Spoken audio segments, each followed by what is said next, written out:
बिस्मिल्लाहिर्रहमानिर्रहीम अस्सलाम वालेकुम। हमने 9 क्लास की जो सी फिजिक्स की न्यू बुक है ये स्टार्ट की हुई थी और आज की वीडियो में इसका जो लेसन नंबर 2 है जिसका नेम है kinematics.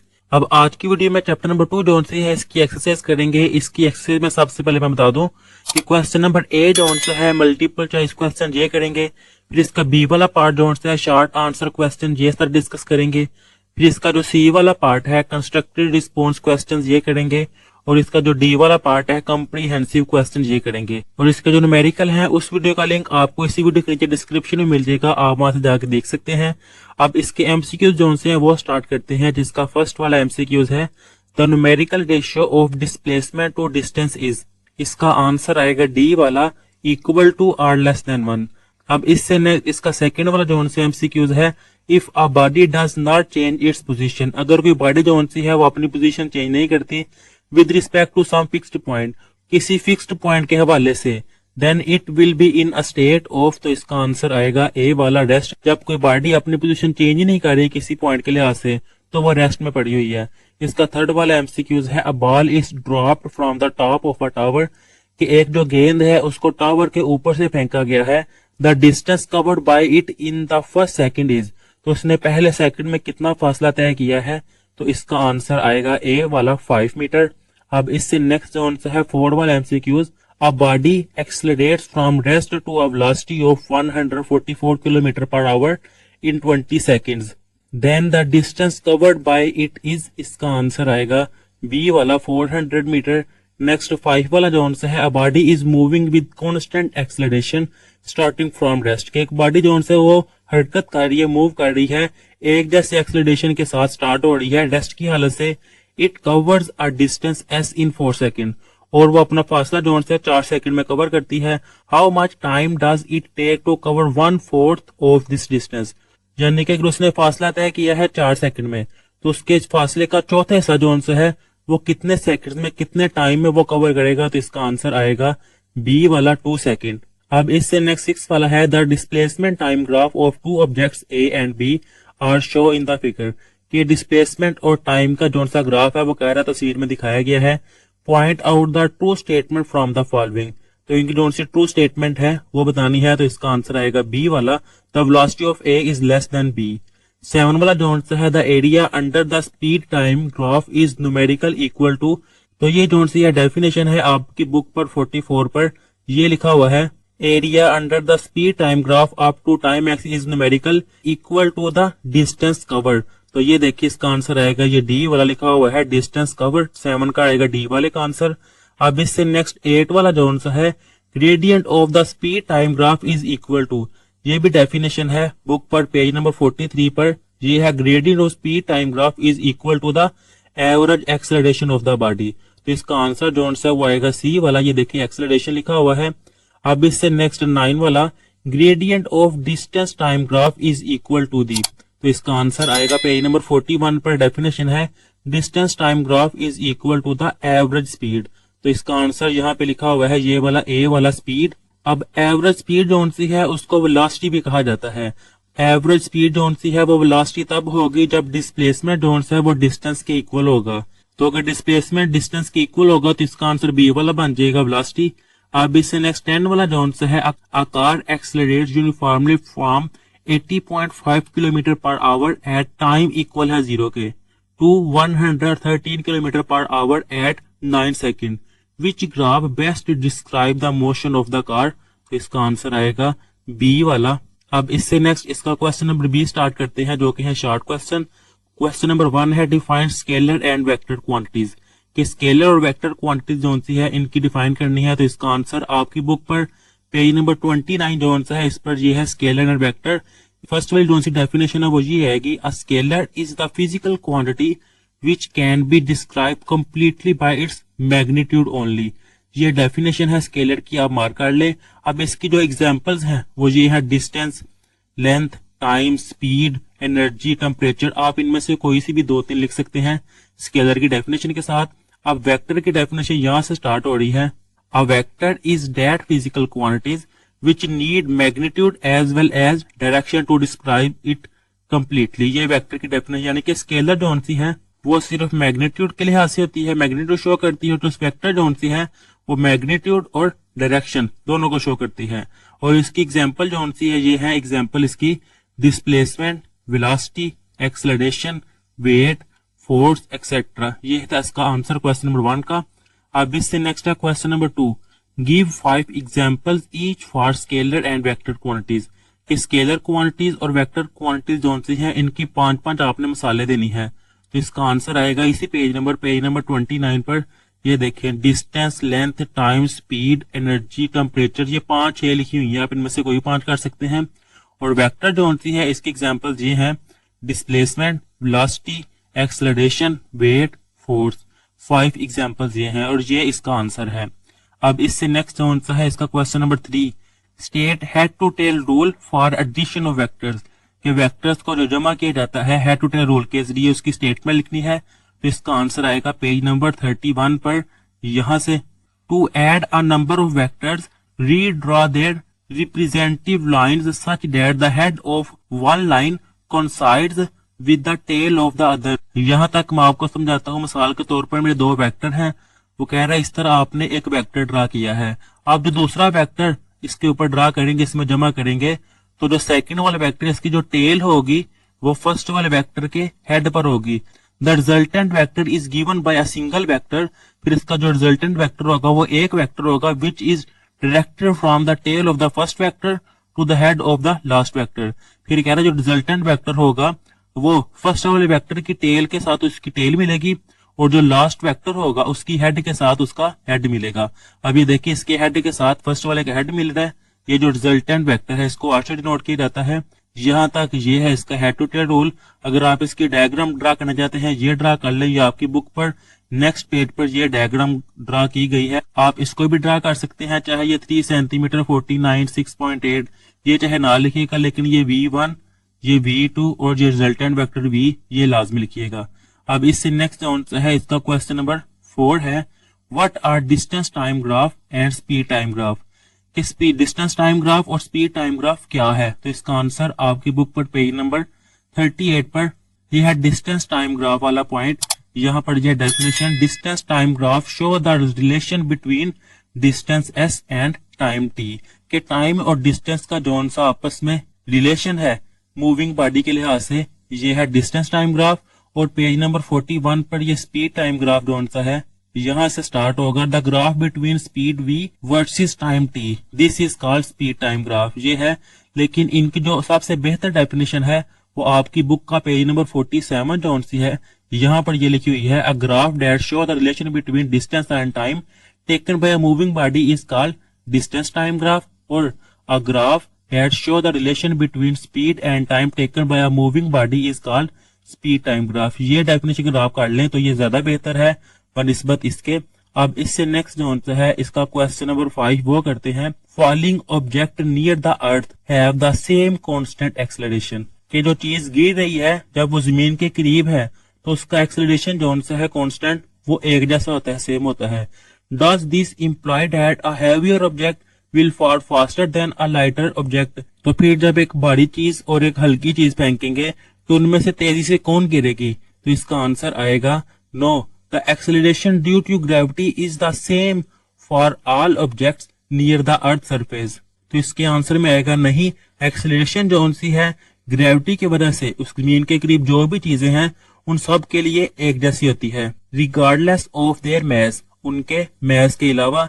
This means both heavier and lighter objects fall at the same rate. कह रहे इसका मतलब है कि भारी और हल्की दोनों चीजें एक ही तरह से गिरती हैं।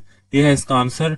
अब इससे नेक्स्ट आ जाएगा इसका question number 6, the vector quantities are sometimes written in scalar notation not bold face, how is the direction indicated. यानी कि उसका क्वेश्चन है कि समटाइम वेक्टर क्वांटिटी जो सी इनको स्केलर नोटेशन की फॉर्म में लिखा जाता है, तो हमें इसकी डायरेक्शन जो सी है वो कैसे पता चलेगा इसकी सिमत के बारे में।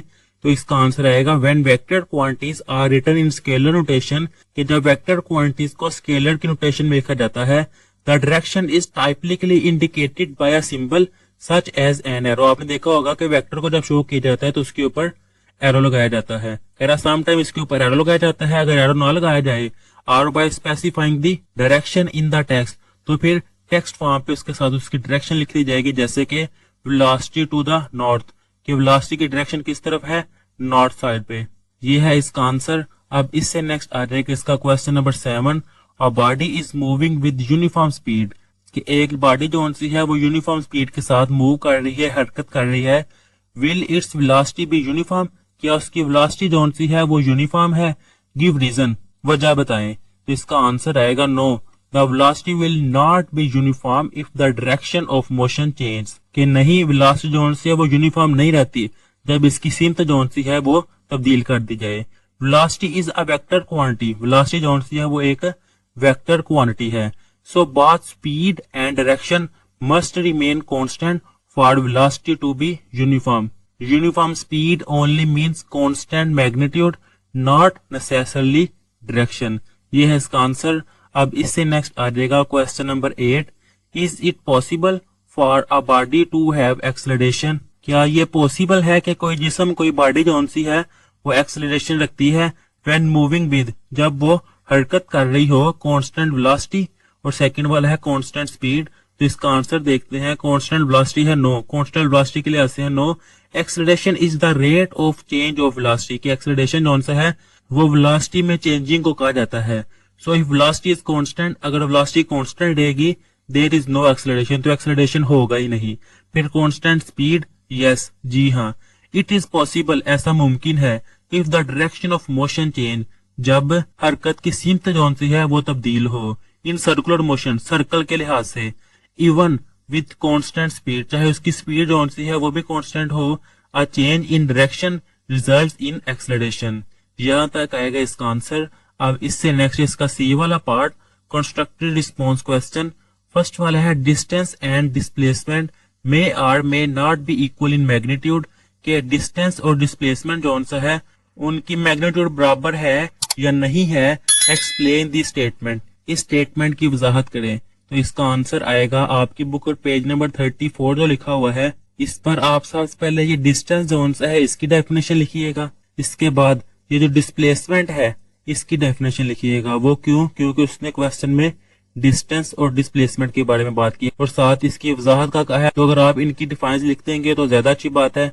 ये डिफाइंस लिखकर इसके बाद आपने लिखना है distance and displacement are equal, के डिस्टेंस और डिस्प्लेसमेंट बराबर है व्हेन, जब the motion is in a straight line, जब इनकी हरकत जो है वो सीधी लाइन में हो। हाउएवर, जबकि if the object change direction, जब कोई जिस्म, कोई ऑब्जेक्ट जो है अपने डायरेक्शन को चेंज करता है, the displacement will be less than the distance, तो डिस्प्लेसमेंट जो सा है उसके डिस्टेंस से, उसके फासले से कम होता है। यानी कि मिसाल से मैं आपको समझाता हूँ, यहाँ पे मैं बैठा हूँ, ये मेरा घर है और ये है मेरा स्कूल।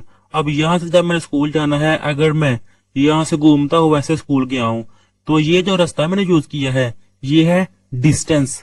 और अगर यहाँ से सीधा मैं स्कूल गया हूँ सीधी डायरेक्शन में, स्ट्रेट लाइन में, तो ये है डिस्प्लेसमेंट। वो इसने कहा हुआ है डिस्टेंस और डिस्प्लेसमेंट बराबर होंगे जब उसकी हरकत जो है वो एक सीधी लाइन हो।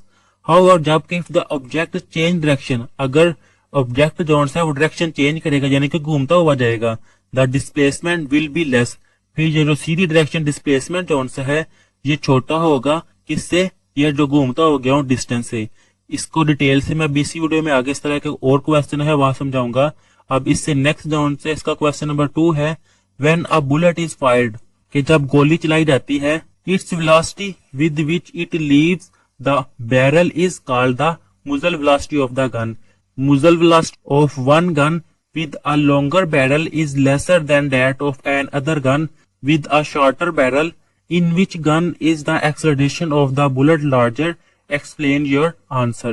तो इसका आंसर आएगा the acceleration of the bullet is larger in the gun, कि जो गोली है उसकी एक्सेलरेशन ज्यादा होगी गन में with the shorter barrel, जिसका बैरल शॉर्ट होगा। This is because the bullet accelerates over a shorter distance and according to the equation v square is equal to u square plus 2as, a greater acceleration results in a higher velocity achieved in less time। कि इसकी वजह यह है कि गोली जो सी है वो कम फासले पर तेज होती है।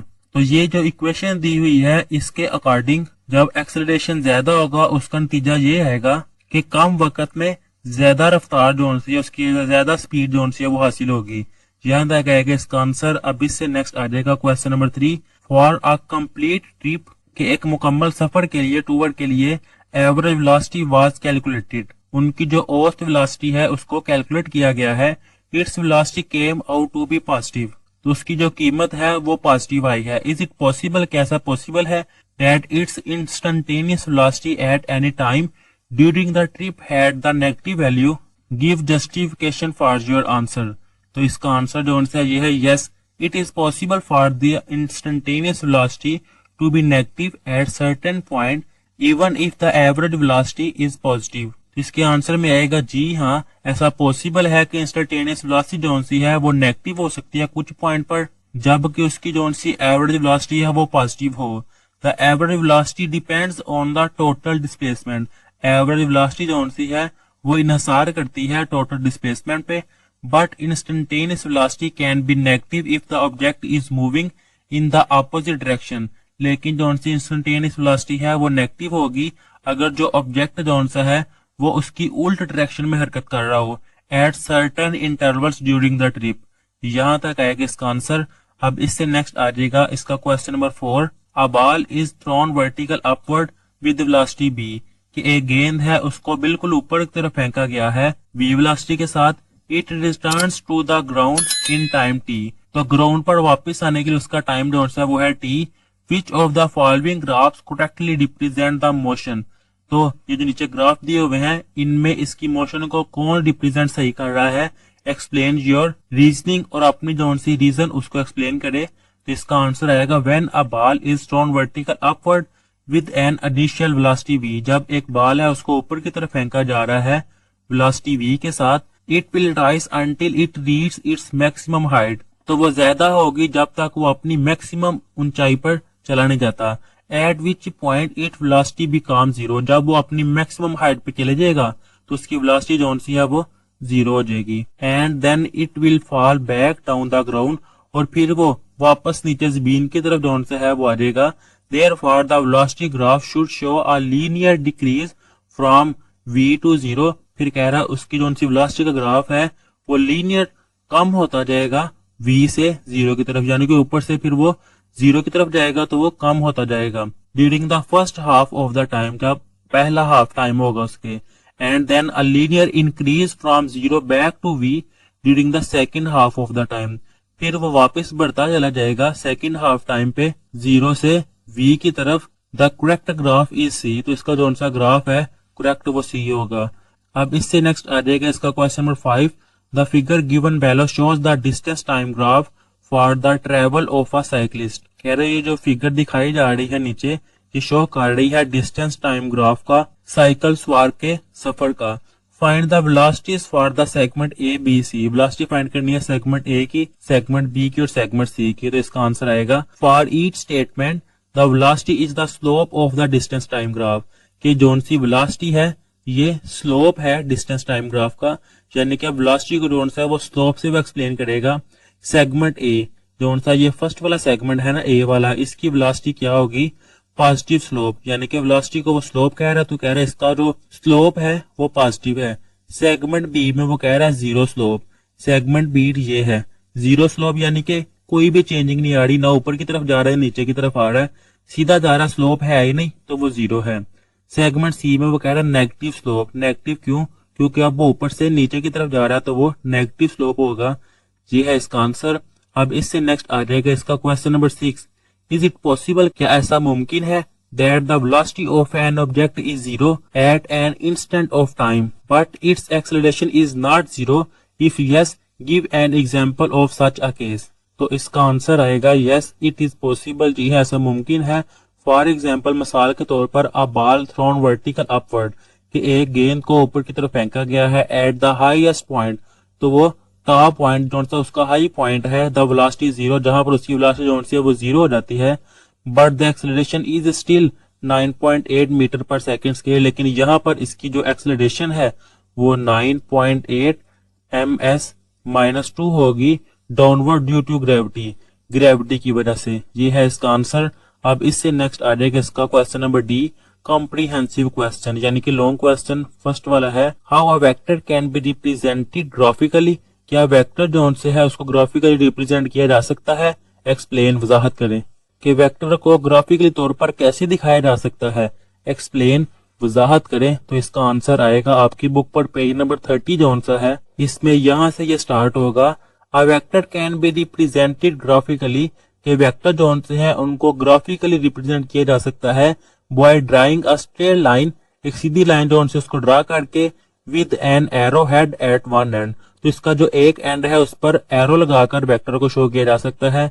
The length of line represent the magnitude of the vector, फिर इसकी जो लेंथ है उसको मैग्नीट्यूड से शो किया जाएगा according to a suitable scale, well the direction of arrow indicate the direction of the vector, यानी कि वो कह रहा है अगर ये वेक्टर है तो इसकी ये कितनी लेंथ है वो मैग्नीट्यूड को शो करेगी, और ये एरो जोन से है वो इसकी डायरेक्शन को शो करेगा, और वेक्टर यही है जो मैग्नीट्यूड भी शो करे डायरेक्शन भी रखे। To represent the direction two mutually perpendicular lines are required, कि उसकी डायरेक्शन को शो करने के लिए दो परपेंडिकुलर लाइन जोन सी है वो उनकी जरूरत है।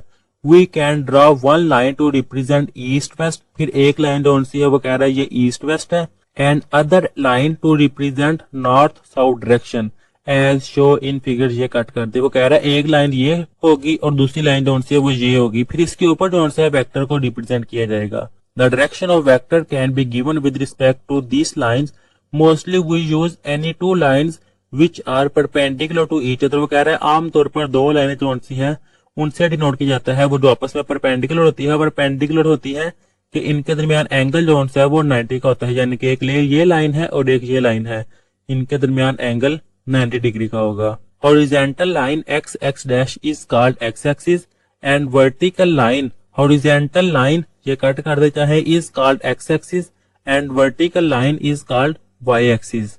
कि जो हॉरिजॉन्टल लाइन ये सीधी लाइन ये एक्स एक्सिस है, और जो वर्टिकल लाइन है ये वाई एक्सिस है, ये भी चाहे कट कर दे और ये भी।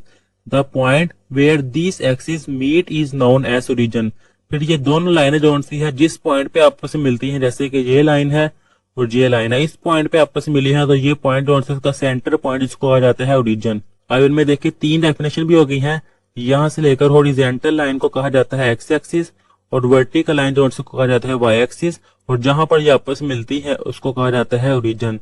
The origin is usually denoted by O, कि ओरिजिन जोन से है इसको आमतौर पर ओ से डिनोट किया जाता है। This axis are called reference axis, फिर इन एक्सिस को एक्स एक्सिस और वाई एक्सिस को रेफरेंस एक्सिस भी कहा जाता है। ये भी एक डेफिनेशन है, और यहाँ तक आएगा फर्स्ट वाला लॉन्ग क्वेश्चन। अब इससे नेक्स्ट आ जाएगा सेकंड वाला, डिफरेंशिएट बिटवीन, कि इनके दरमियान जोन से वो फर्क करें कि इनके दरमियान फर्स्ट वाला पार्ट है रेस्ट एंड मोशन। तो इसका आंसर आएगा आपकी बुक पर जो 32 पेज है इसके ऊपर, ये है रेस्ट एंड मोशन का टॉपिक। तो ये डेफिनेशन है, if a body does not change its position with respect to its surrounding, कि अगर कोई जिस्म कोई बॉडी जोन सी है वो अपने इर्द गिर्द के लिहाज से अपनी पोजीशन अपनी जगह चेंज नहीं कर रहा, it is said to be rest, तो कहा जाएगा वो चीज जोन सी है वो बॉडी रेस्ट पे। इसकी एग्जांपल देखें, suppose a motorcyclist is standing on the road, कि ये मोटरसाइकिल जोन सी है वो रोड पर खड़ी है, and observer sees that he is not changing his position with respect to his surrounding, तो वो ऑब्जर्वर वो मोटरसाइकिल जोन सी है वो अपने इर्द गिर्द के लिहाज से अपनी चीज जोन सी है वो जगह जोन सी है वो नहीं चेंज कर रही। मिसाल के तौर पर करीब तरीन जोन सी मारते हैं जोन से दरख्त है वगैरह, he will say that the motorcycle is at rest, तो कह सकते हैं कि मोटरसाइकिल जोन सी है वो रेस्ट में है, ये इसकी एग्जांपल है। अब इससे नेक्स्ट आपने लिखनी है ये वाली definition, if a body continuously change its position with respect to its surrounding it is said to be in motion, फिर अगर कोई बॉडी अपने इर्द गिर्द के लिहाज से अपनी पोजीशन चेंज कर रही है तो उसको कहा जाएगा मोशन, ये मोशन की डेफिनेशन है। और इसकी एग्जांपल आप यहाँ से देखें, when the motorcyclist is driving, ये कट कर दें, the observer will notice that he is continuously changing his position with respect to the surrounding, कि अगर मोटरसाइकिल सवार है वो देख रहा है कि उसकी पोजीशन लगातार चेंज हो रही है इर्द गिर्द के लिहाज से, then the observer will say the motorcyclist is motion, तो फिर वो ऑब्जर्वर जोन सी है मोटरसाइकिल जोन सी है वो हरकत में है, मोशन में है। ये है एग्जाम्पल, ये जोन सी तीन लाइनें हैं ये एग्जाम्पल है मोशन की, और ये जो तीन लाइनें हैं ये एग्जाम्पल है रेस्ट की, ये आप लिख देंगे लॉन्ग क्वेश्चन में। अब इससे नेक्स्ट जो इसका सेकंड वाला पार्ट है स्पीड एंड वेलोसिटी, तो इसका आंसर आएगा पेज नंबर 34 पर। यह है स्पीड एंड वेलोसिटी का टॉपिक। तो स्पीड की डेफिनेशन जोन से वो आप यहाँ से करेंगे, टी जोन से वो आपने कैपिटल कर लेना है। The distance covered in unit time, कि जो डिस्टेंस कवर किया गया है एक टाइम में, which is known as speed. तो ये स्पीड की डेफिनेशन है। If a body covered a distance S, अगर कोई बॉडी है तो उसने डिस्टेंस फासला कवर किया है, उसको डिनोट किया गया है एस से। इन टाइम टी, इतने टाइम में। इट्स स्पीड, उसकी जो स्पीड है वो we will be written as, उसकी स्पीड को लिखा जाएगा speed is equal to distance over time, यानी कि v equal S over T. ये है इसका आंसर। अब इससे नेक्स्ट पेज कौन सा है उस पे आप ये भी साथ लिखिएगा, the speed is a scalar quantity, speed और से स्केलर क्वांटिटी है। The SI unit of speed is metre per second और किलोमीटर पर आवर। यहाँ तक आएगा स्पीड। अब जो सेकंड वाला जौन सा था वो था वेलोसिटी, तो पेज नंबर 35 पे आएगा वेलोसिटी। ये डेफिनेशन है, the net displacement of a body in unit time is called velocity. ये वेलोसिटी की डेफिनेशन लिख के इसके बाद ये जौन से इसका formula, average velocity is equal to displacement over time, चाहे ये लिख ले वी ए वी, यानी कि एवरेज वेलोसिटी वो इक्वल है डिस्प्लेसमेंट ओवर टाइम। तो इसके बाद लिखना है velocity is a vector quantity, और इसके साथ the SI unit of velocity is also metre per second और किलोमीटर पर आवर। ये है इसका आंसर। अब इससे नेक्स्ट आ जाएगा इसका question number 3, describe different types of motion, कि मोशन की जो सी मुख्तलिफ इकसाम है वो डिस्क्राइब करनी है। आल्सो गिव एग्जांपल्स, और उसकी मिसालें भी देनी है। तो इसका आंसर आपकी बुक पर पेज नंबर 33 जो सा है इसके स्टार्ट में लिखा हुआ है टाइप्स ऑफ मोशन। तो इसका आंसर यहाँ से आएगा, टी जोन से वो आपने कैपिटल कर लेना है। There are 3 types of motion of bodies, किसी भी जोन सी बॉडी है उसकी हरकत की 3 मिसालें हैं। एक है ट्रांसलेटरी मोशन, दूसरी है रोटेटरी मोशन, और तीसरी जोन सी है वो है वाइब्रेटरी मोशन। फर्स्ट वाली है ट्रांसलेटरी मोशन। तो इसका आंसर जोन सा है वो यहाँ से आएगा, if the motion of a body is such that every particle of the body moves uniformly in the same direction, it is called translatory motion। यहाँ तक डेफिनेशन है ट्रांसलेटरी मोशन की, कि अगर कोई बॉडी है और वो हरकत कर रही है, उसका हर पार्ट हरकत कर रहा है सेम डायरेक्शन में, तो उसको कहा जाएगा ट्रांसलेटरी मोशन। इसके एग्जांपल दी हुई है ये, for example the motion of a train और a car is translatory motion, ये इसकी एग्जांपल है।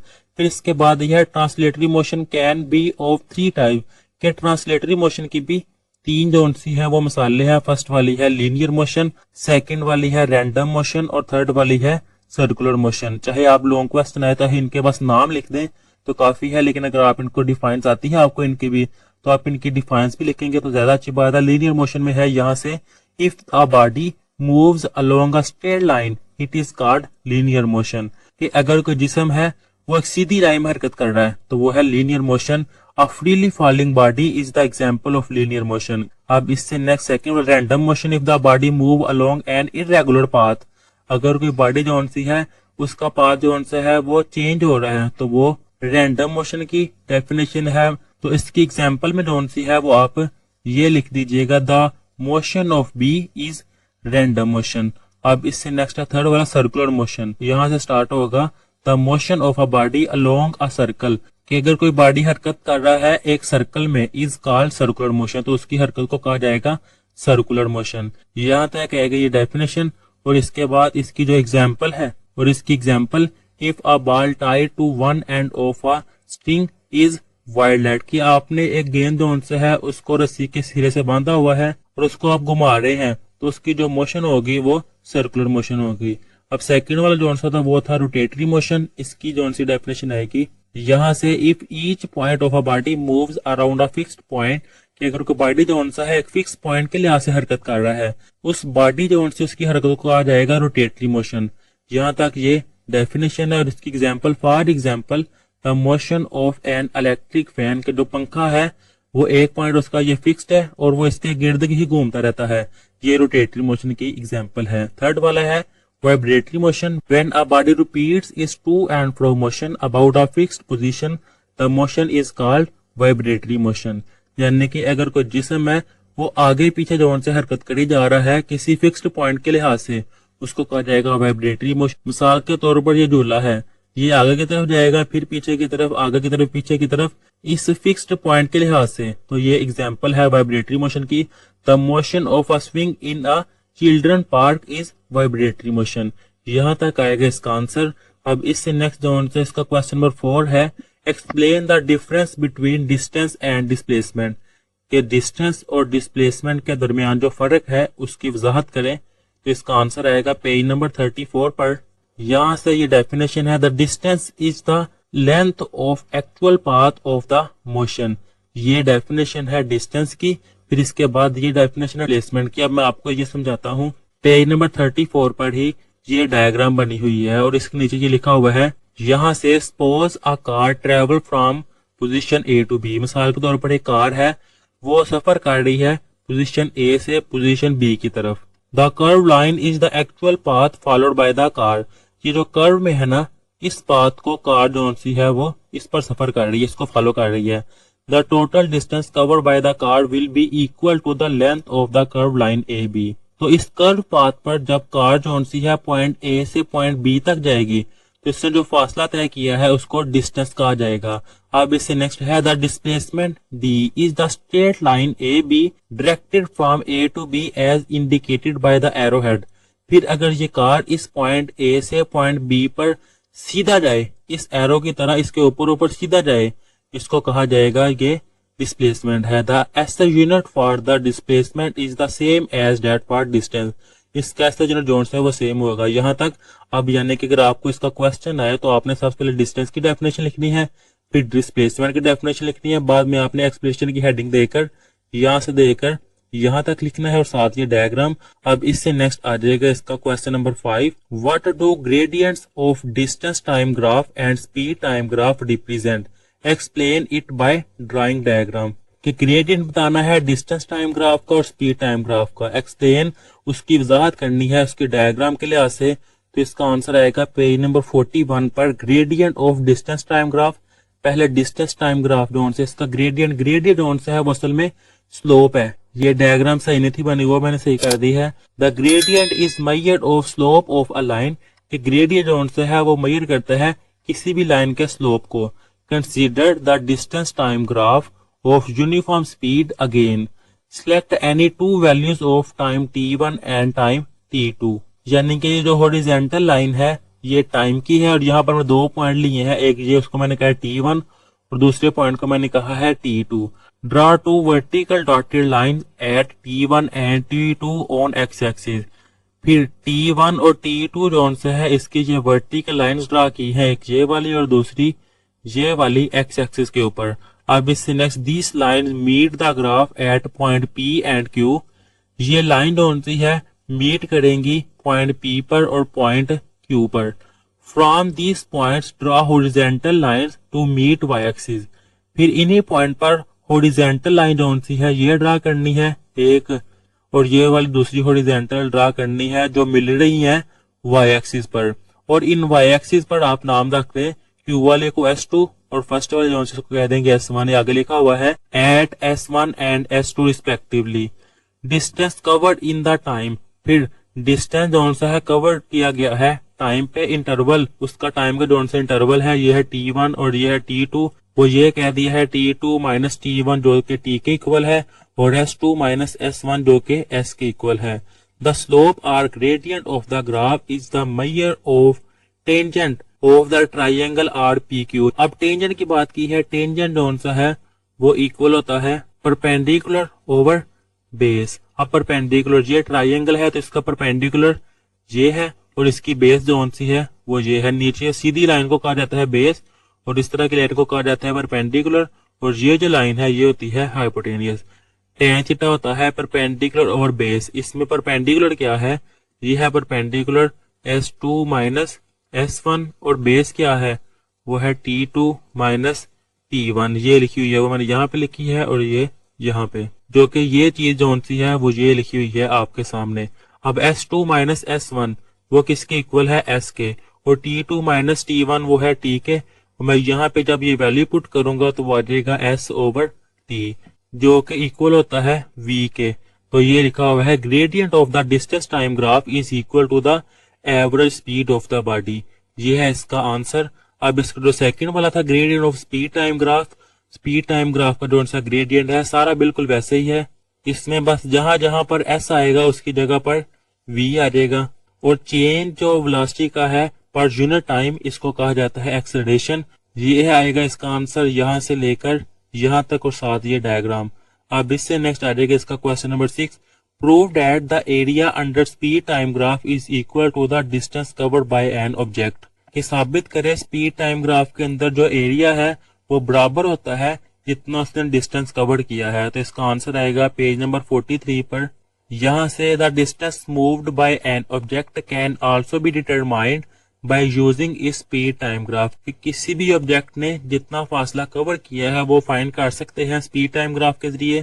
फॉर एग्जाम्पल, मिसाल के तौर पर फिगर 2.23 ये आप कट करके यहाँ पे लिख ले फॉर एग्जाम्पल इन फिगर, क्योंकि ये जो डायग्राम है ना ये वाली, ये आपने ड्रा करनी है। shows that the object is moving with constant speed v for a time interval t, और कितना टाइम है वो t है।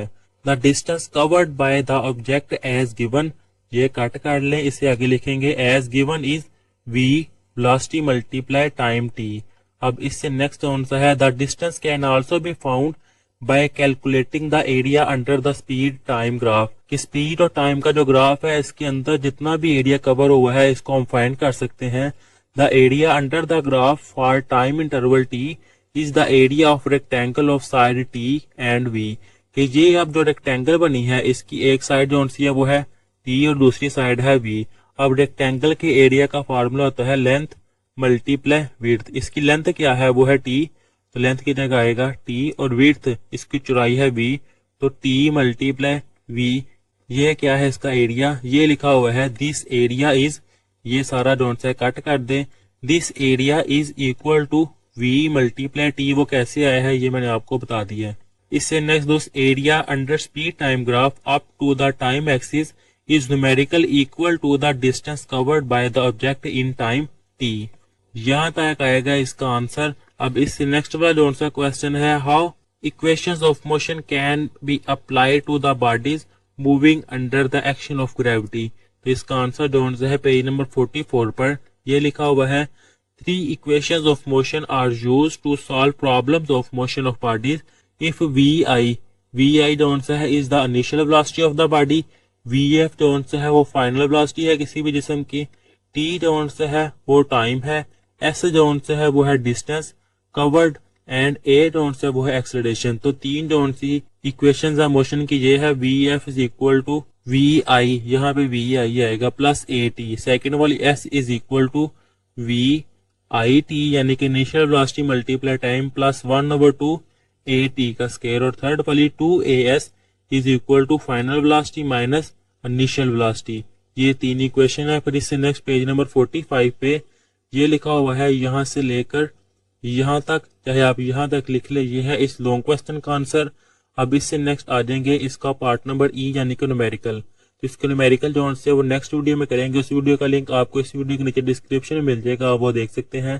तब तक के लिए अल्लाह हाफिज।